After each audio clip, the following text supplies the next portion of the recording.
Jacob Zuma, President of South Africa, it's great to have you with us today. Thank you.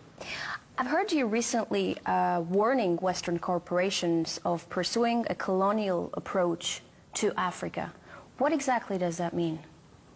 Well, the colonial approach that we are talking about, as you know, Africa is the only continent in the world that was colonized by Europe, totally.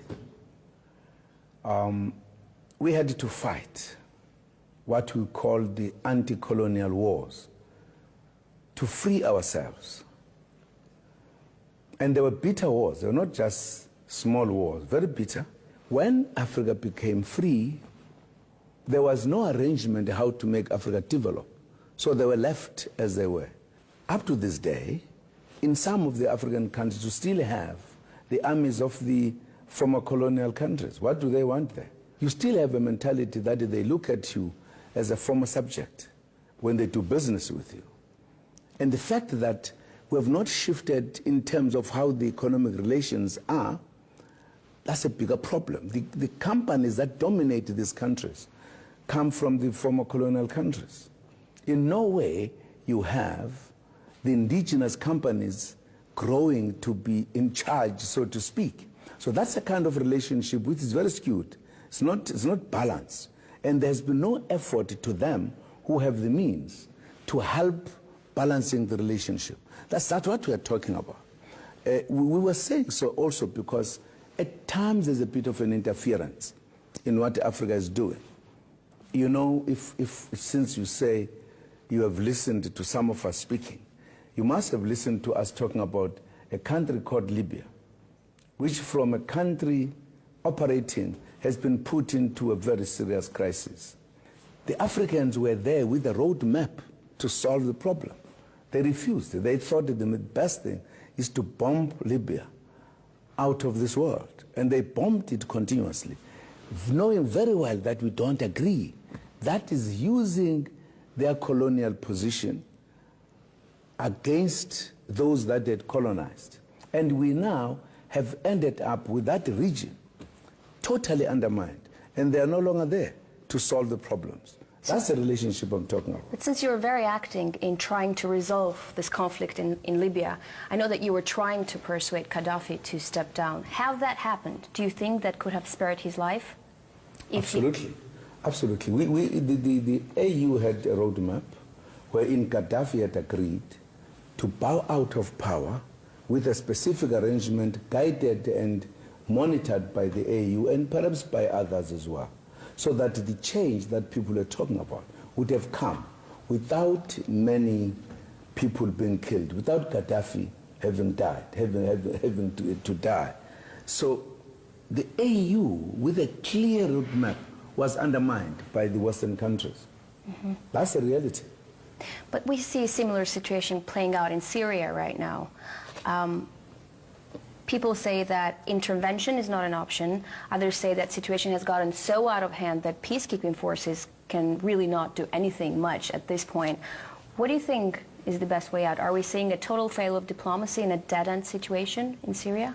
Well, I'm not sure there's a total failure of diplomacy. Generally, people agreed.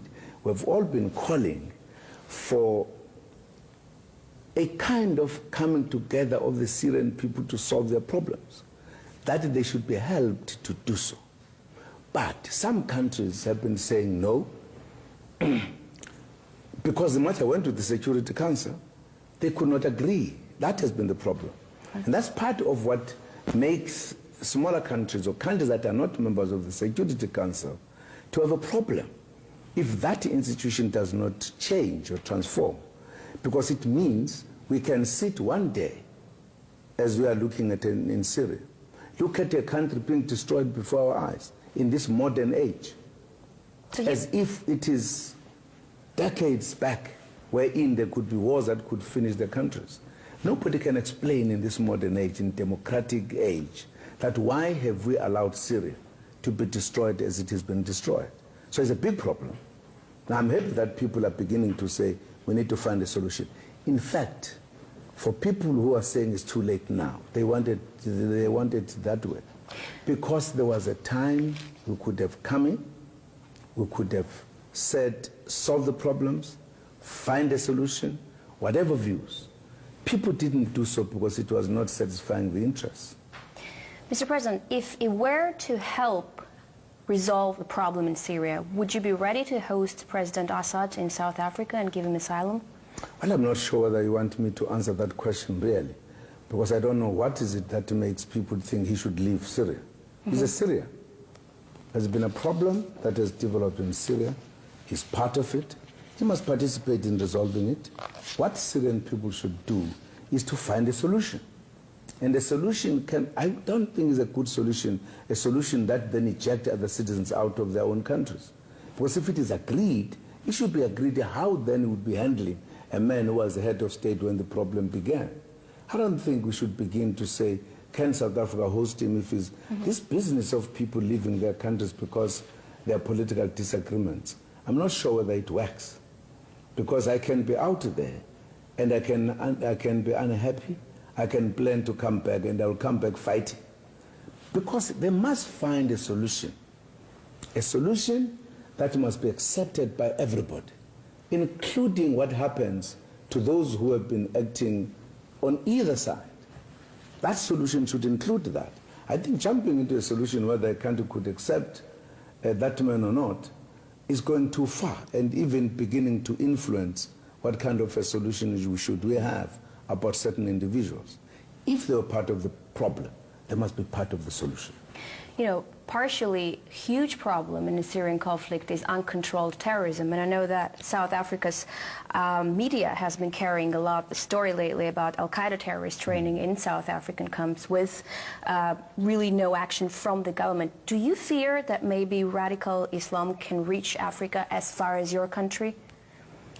Well, I can't estimate that because I don't know how it operates. All I know right now, it has begun to be a problem in Northern Africa. And that's our concern as African countries. Because we don't want it to spread as far as it could. And of course, there has been those reports in South Africa wherein secretly people have been trying to train. I think that is the word they've been using in South Africa, that there have been some places where they've been seen or found training, not fighting, which means people training maybe to be sent to other places we don't know. That's why I'm saying you cannot answer the question how far it will spread. What is important is that the world must stop it from spreading because it is not good at all, the way it handles things in the places where it goes. I would like to get back really shortly to what we were saying about the colonization of Africa by Europe. There is also widespread belief that Europe, because it colonized Africa completely, like you said, at some point they just left Africa with disease and ruined economies, and they're morally indebted towards Africa, not only economically. Do you believe that also? Is Europe of course, indebted? Yes, they messed up Africa. Not just they're indebted, they actually messed up Africa. They should have corrected their mistakes if they thought they committed some mistakes. In other countries, they did nothing. They did not development. But in the majority of cases, they sucked the wealth of that continent into their countries and made their countries rich and did not develop Africa. That's the reality. If things were equal, they would have said, look, let us do something to help these free Africans now to develop. They just abandoned Africa. But what about China? Because everyone knows that China has a large appetite for African resources at this point. How do you make sure that they don't become the new colonialists of the 21st century? They can't be. China is not colonizing anyone. Europe held a conference to discuss how to colonize Africa, took a resolution collectively. China has not done so. They came to Africa not to do business. They came to Africa to colonize. That was their mission. China's mission is different. They're coming to do business in Africa. And I know that many people ask that question. China is doing business in Africa. I think it's going to depend on how Africa does business with China. That's the main thing. But you cannot equate the two. I think it's a wrong equation to say China is now coming to colonize Africa. Not at all. China has come to develop. It has brought better development in a short space of time than what the colonialists did in decades, if not centuries. But at this point, Europe still remains one of your biggest trading partners, and Of course, yes, their there's no doubt about it. crisis has hit you even more than No they. doubt about it, precisely because of their influence in the continent, they remain the biggest trading partners. So are you going to diversify? And that's why their problems impact on us. Are you going to try to diversify your trade? We've been trying to do so, we're trying to do so. We're in the process of that. That's why, as you asked about BRICS, it's just one of the steps that to begin not to concentrate on the continent, that in fact looks after itself more than looking after the partners that it works with. I know that lately there's been a will to create a BRICS development bank. There are already such institutions throughout the world, like the World Bank or the Asian Development Bank. What will be different about this particular bank? How would it operate differently from other institutions that are similar? You know for a fact that there's a hue and cry from the developing countries that the established banks today or financial institutions are very discriminatory. They are not allowing other parts of or regions of the world to participate. There's been a lot of debate about the need to transform the financial institutions. They are resisting to transform. And the manner in which they are dealing with those that needs to be helped. They are using the rules that were established decades and decades ago. The world has changed. These institutions have not changed with the world. They still remain dealing with matters in the manner in which they do. There will be very few countries, if there will be any, that would say, as a result of them approaching these institutions, they were able to grow and get out of trouble. There will be very few that you could think of. This bank that we have agreed to establish is going to operate differently. Firstly, it's going to focus on the developing world. It's going to focus on the economic development of the third world. It's going to look, for an example, as in Africa, we are engaged in the massive infrastructure development in different countries as a collective in the continent. And these have been there for a long time, long before we thought of this bank. And there's been a problem how to fund them as quickly as possible, precisely because of the rules that I'm talking about. This bank, even before it is finally established, already the African countries have engaged BRICS leadership to say this bank must be useful. So it's going to be user-friendly to the developing countries, very deliberately, so that it is helpful to develop the economy of the developing countries.